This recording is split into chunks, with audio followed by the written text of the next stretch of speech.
It is now my great pleasure to officially welcome all of you to Louisville Center for Spiritual Living on this Sunday morning for our celebration service. And I am so delighted to have the opportunity to do this morning because I get to introduce our special speaker. Um, and so I'm going to go ahead and do that now. For those of you who may not know, our speaker this morning is the Reverend Cindy Shellum. And on my screen, Cindy is presently on the top row in the middle. She might be in a different place for you guys. But can you wave, Reverend Cindy?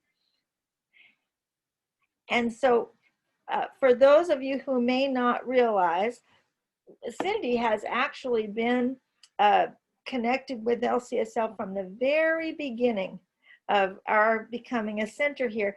And even before she was a minister, she was a distance practitioner for the center.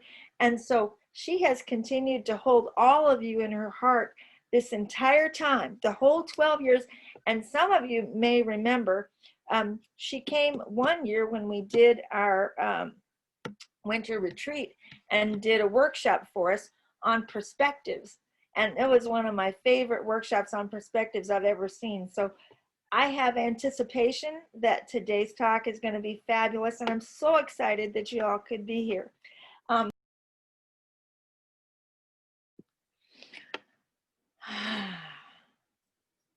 Such a joyous atmosphere to invite consciously the presence of spirit that is always waiting for these opportunities. Spirit is omnipresent and meets us where we show up. And as we find ourselves here now, so connected, so vibrant in being able to see each other and recognize that right now we span across this nation. So as Louisville Center for Spiritual Living is a light to our community, in this moment, we are a light for the nation. And just taking that moment in your own time and in your own way to find yourself here in the center of this as a demonstration of realizing that every quality of spirit is available at every point in every moment.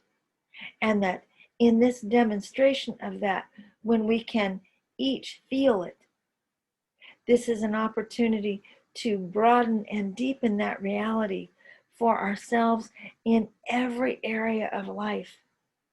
And I open this time as blessed in good and more good and great thanksgiving for Reverend Cindy making herself available to be at the center of this gathering event and this message today, so that I know that her words are the words of spirit and that these words match and meet every person here and every person who will hear this recording, that it is done even before it's been asked. Thank you, thank you, thank you, presence of life. I release it, I let it be, and so it is. And I turn the word to Miss Tammy Seppenfield, who is our practitioner of the day for our sacred reading. Thank you, thank you. And everybody know today, as always, I hold all of you in my thoughts, especially today, knowing all you need is always supplied. My reading today is an old one from our Spiritual Living Guide, June 25th, 2019. And I came across it and I'd like to share it with you all today. Unfortunately, I didn't write down who wrote it, but it's titled, If Not For You. Appreciation is a wonderful thing. It makes what is excellent in others belong to us as well. Voltaire. I know that the divine spirit within me responds to the same spirit in others. My whole thought and feeling is one of praise, of thanksgiving, and of blessings. Ernest Holmes. If not for you, there would be a place of emptiness in the heart of God. If not for you, all the good you have done would still need doing. If not for you, the spark of your ideas would not have ignited a fire in others. If not for you, the key role you have played in life's drama would remain unfulfilled. If not for you, at least one person would not have awakened to their dreams. If not for you, your triumphs could not be example to inspire others. If not for you, someone who needed love would not have received it. If not for you, a life would have been shortened or never have existed. If not for you, the song of life would have missed a beat. If not for you, your gifts would remain ungiven. If not for you, another might have suffered in your place. If not for you, someone would have no path to follow. If not for you, there would be one less smile, one less laugh, and one less hug.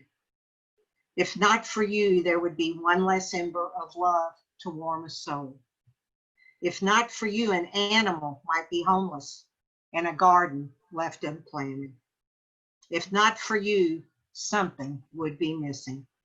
You have always made a difference. Who you are is important every day. You are the face, the heart, and the soul of God. And our affirmation, I appreciate everyone for their unique contributions in life. Thank you. Thank you. So do I just take off now? Yes, you do. Reverend Okay. Cindy. Okay. Well, Vicki already told you how I am connected. It is a real honor to actually be with you with faces. So thank you. And also, this is actually a new experience for me.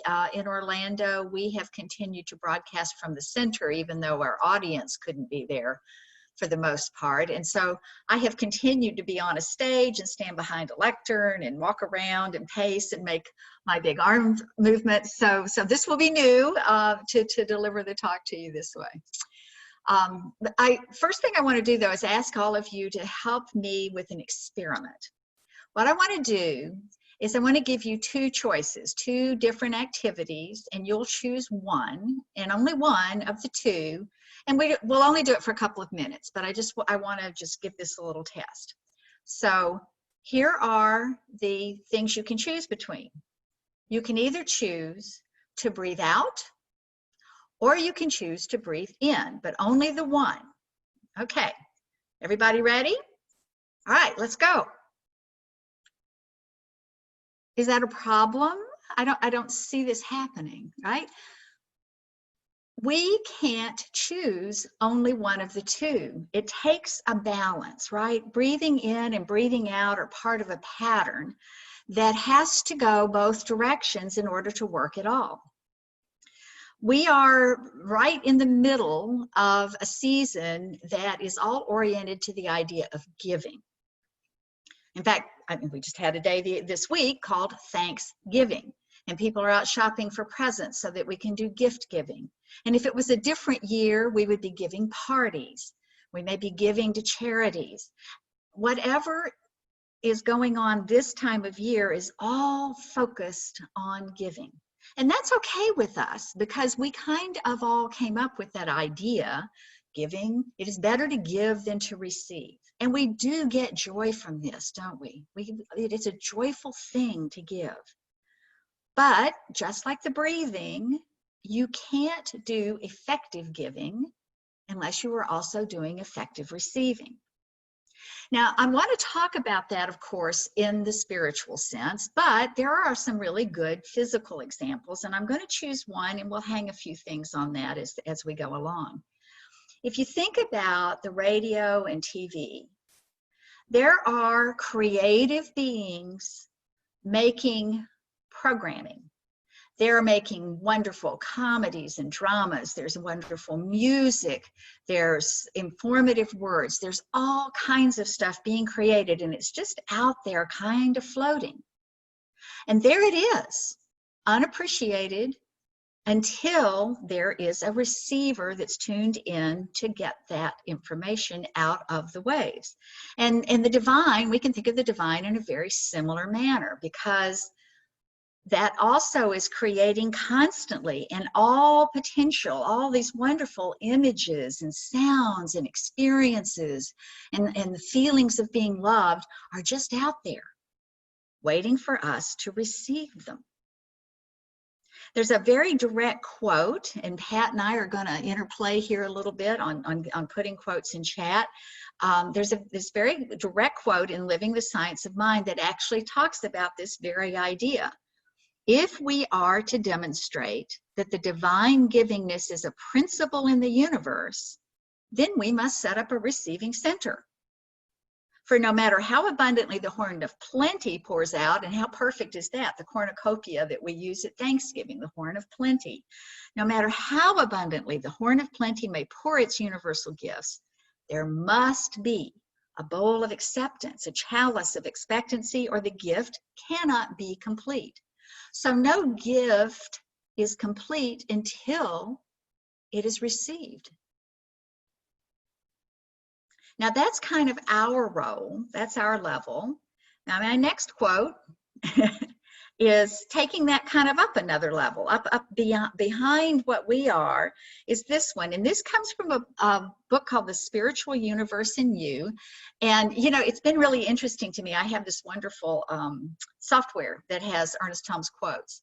And almost always what happens is I'll find one and I won't recognize the title, and I go to my bookshelf and I look along there, and lo and behold, somehow in time, that book has come to my bookshelf.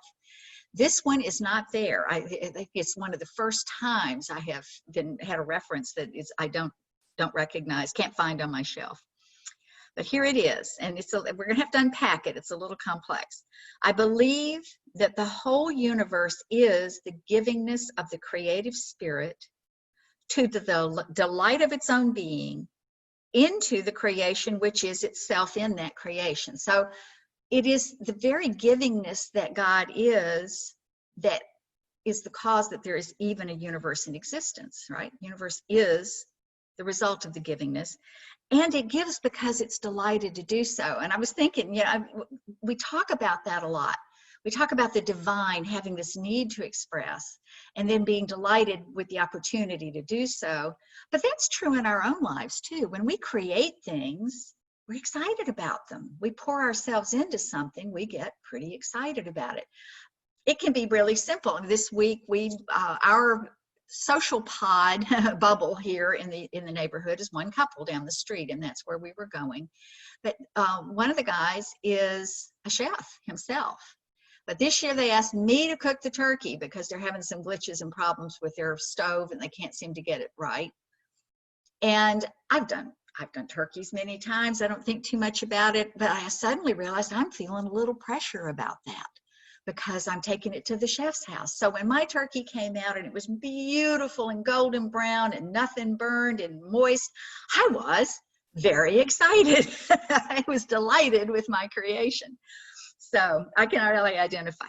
So, okay, so spirit creates of its own givingness, puts itself into its creation, its delight, and carrying on, and endowing all things that are conscious and sentient with a capacity to consciously reunite with the source of their being in a cooperative partnership.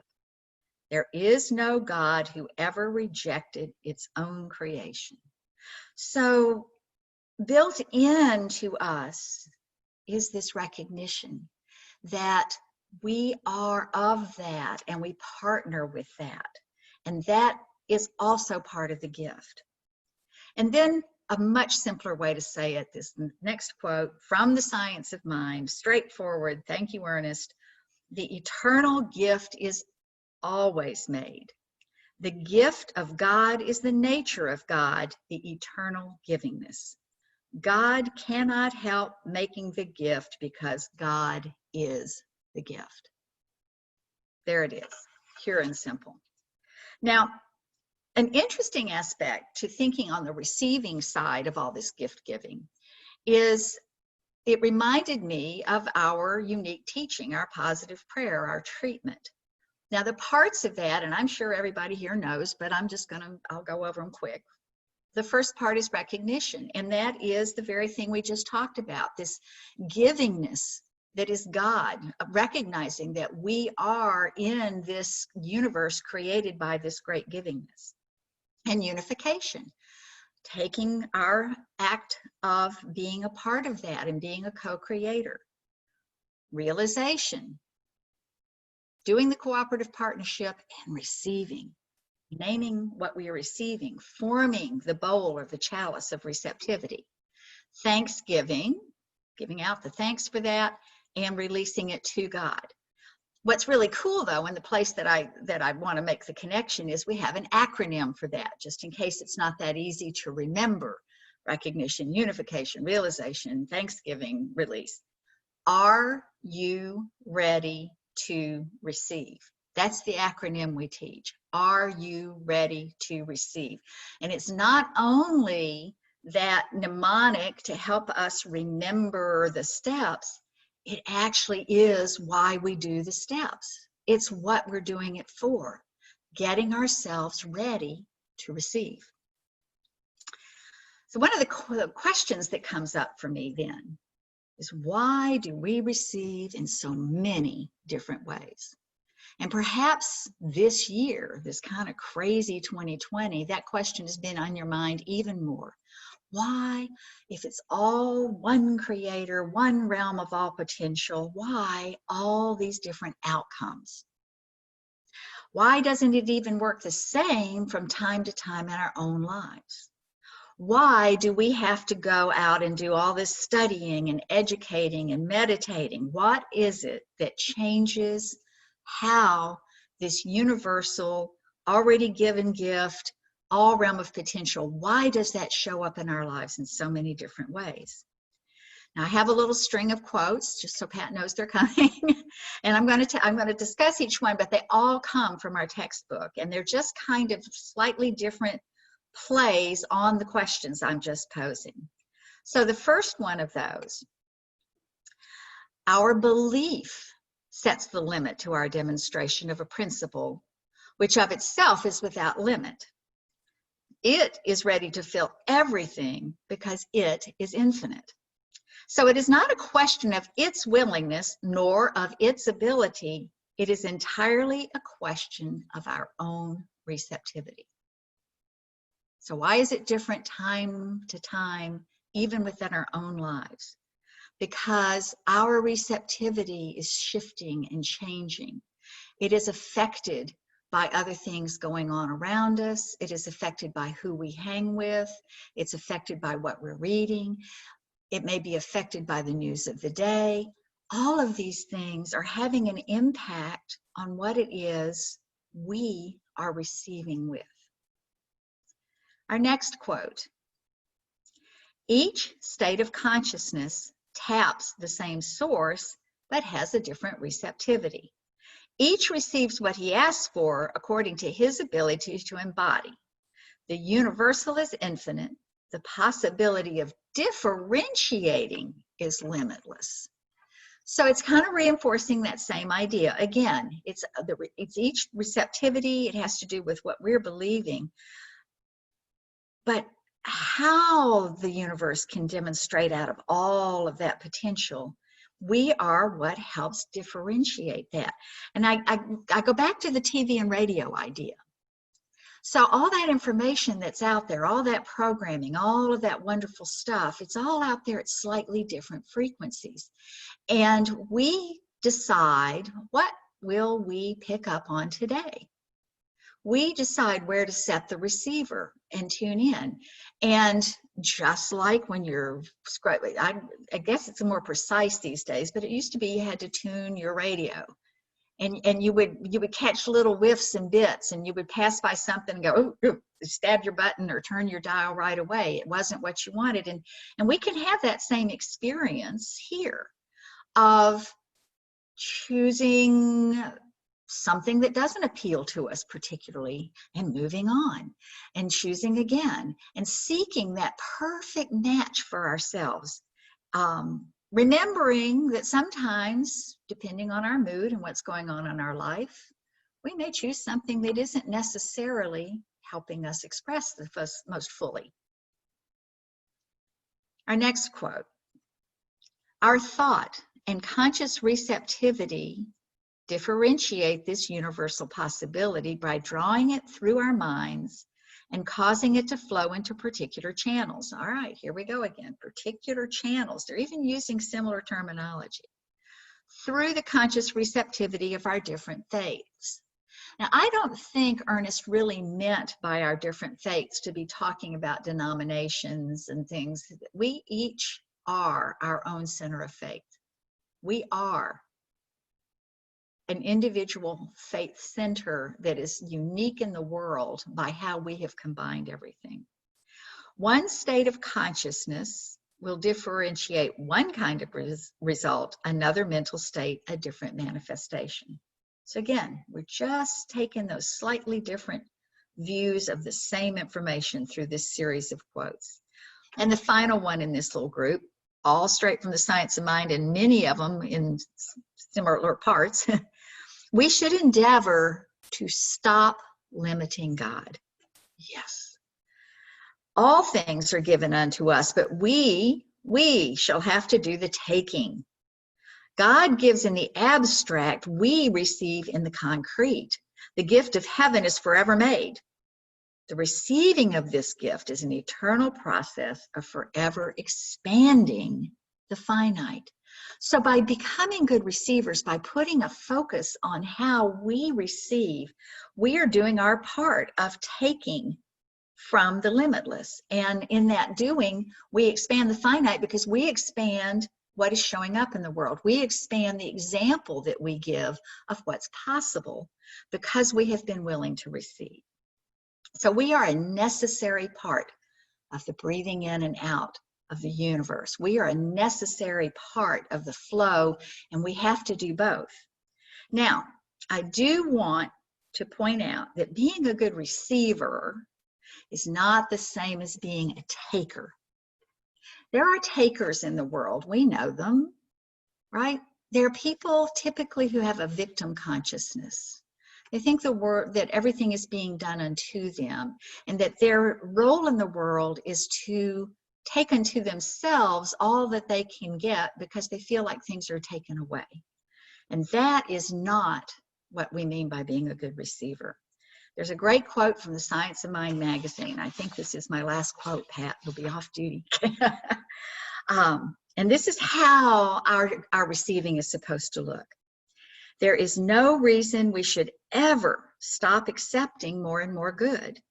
Our thoughts should so enlarge that it cannot help gathering more and more, even though, with the other hand, we are ever distributing what we gather. Indeed, the only reason for having is that we may give to others. So when this is the attitude we bring, that we sit here as this conduit and we receive from the all so that we can give it out. We can give it to those who understand that flow, like those gathered here. We can give it to those who don't understand that flow yet. We can just make sure the flow is happening because we are willing to be a part of it. And it's not something we have to earn. It's not something we have to be worthy of. It's not a pie of limited size and we can only have a certain share. And it's important that we get that however big the chalice of receptivity Holmes spoke of, however large that bowl, that receptacle, it can always be filled, and so can every other bowl and chalice be filled because the potential is unlimited. One other little thing I want to talk about is gratitude and thanksgiving, because we're in that part of the year. I also think of them as two sides of the same coin. So breathing in and out, two sides of the same thing, giving and receiving. Gratitude and thanksgiving, we use them interchangeably, but it helps me to think about them as two kind of different things. And one is, we talk about the attitude of gratitude. And for me, that's true. Gratitude is an attitude. It is something inner. It is something that is happening within us, that we have this sense of gratitude. Now, that does not mean that it is not an activating force. Gratitude certainly activates a lot in our lives. But I think of it as kind of the passive side of this.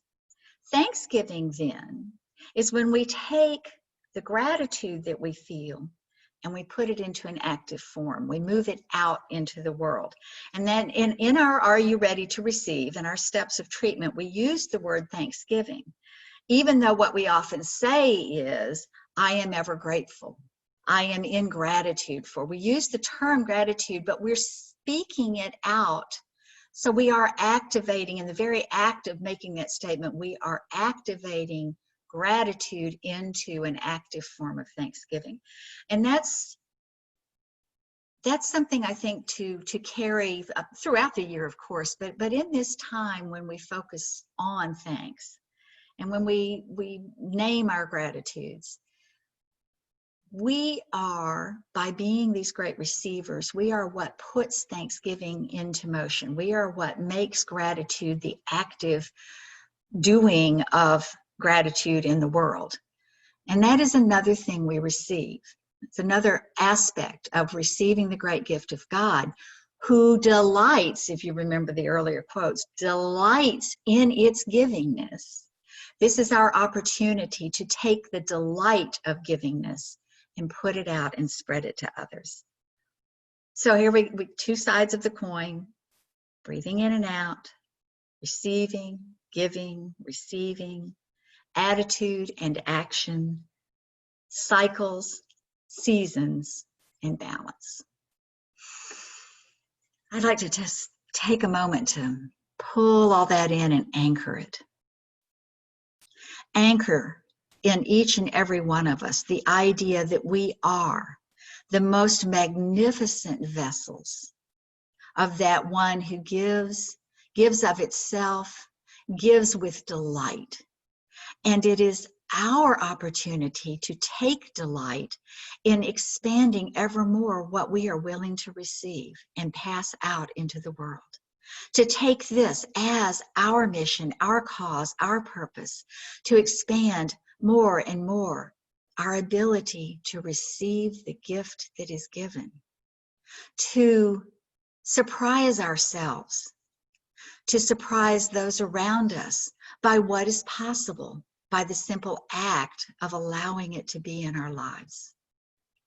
I know that this group gathered, whether in this moment in time or forward in time as this recording goes out into the world, each one hearing the sound of my voice recognizes this new activation, recognizes this expansion of receptivity, the understanding that it is a necessary act, that the receptivity is necessary to bring down into form, into manifestation, the great potential, the creativity that has been put into motion for our personal enjoyment. And so we are those perfect receivers. We understand our own frequency.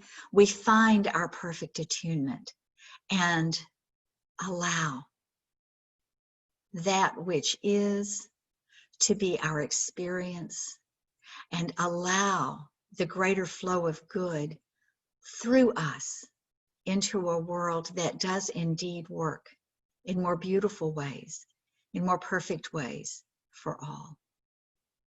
Knowing that this is what we are about, I let this time go, knowing that we are something new in this moment, something greater, something that brings more, because we are more than ever before.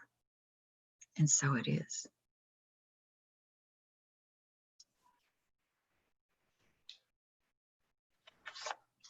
Thank you. We're on to a prosperity affirmation. We thank you for all your donations, whether they're mailed into our P.O. box, given through our PayPal donate button on Constant Contact, or Givelify app on your phone or computer. Your support sustains us and allows us to be here every week. Pat's holding up our basket. I will say the prosperity affirmation, and then afterwards, if we can share it together. If the only prayer I ever say is thank you, it is enough. And if you'll repeat with me, please. If the only prayer I ever say is thank you, it will be enough. Thank you. Thank you. We're now on to announcements. Thursday, December the 3rd, and believe it or not, that's this Thursday, December the 3rd, is the men's group on Zoom at 6:30. First Saturday of the month, as always, is visioning via Telebridge, no video, just phone, on December the 5th from 10 to 10:45. The number is area code 712-775-8983. The access code is 809778. And another reminder, Salvation Army Angel Tree is this year's Christmas charity. It will not only supply gifts to children, it will supply food to people that don't have it. LCSL will match each individual donation up to $50. Send your checks to the P.O. Box, PayPal, or Givelify, and note Angel Tree. We will be doing this through next Sunday, December the 6th. We want to whet your appetite and let you know that December 20th service will have your practitioner team doing tiny short stories before some lovely Christmas music that will get us all pumped up and ready for Christmas. Oh, and I'm doing closing treatment. And I'm going to read again, because in the November book, the prayer is by Reverend John Waterhouse. And it's a prayer I want to be sure you all hear and share with me. A conduit of supreme compassion. As I bask in the perfection and oneness of divine presence, I know love, peace, and joy as the essential attributes of my life and all life. The infinite presence is the singular source of all that is. From the presence, all time and space, all form and function emerge. This present dwells in, through, and as everything and everyone, including me. As I awaken more deeply to this profound awareness, I speak my word as God's word, unleashing the infinite power of creation that initiates perfectly as the point of me. I see my life bursting forth with enormous energy and enthusiasm to do what is mine to do. I exist to express whatever fosters a better life for me and a better world for everyone. I am a conduit of supreme compassion. My heart is open to comfort those who experience strife and struggle, to forgive those who aren't remembering how to forgive themselves, and to raise up those who have lost their way in the distractions and illusions of the human condition. All are the same divine presence I am. This is a great blessing in my life, and I am forever grateful to be living a life, a service, a life filled with love, peace, and joy. I am grateful to know only the best for myself and for everyone who seeks my support. I am grateful for my understanding of life and for all the beloveds who share this journey of awakening with me. I release my prayer into living, loving law, knowing that what I say is already so. And so it is.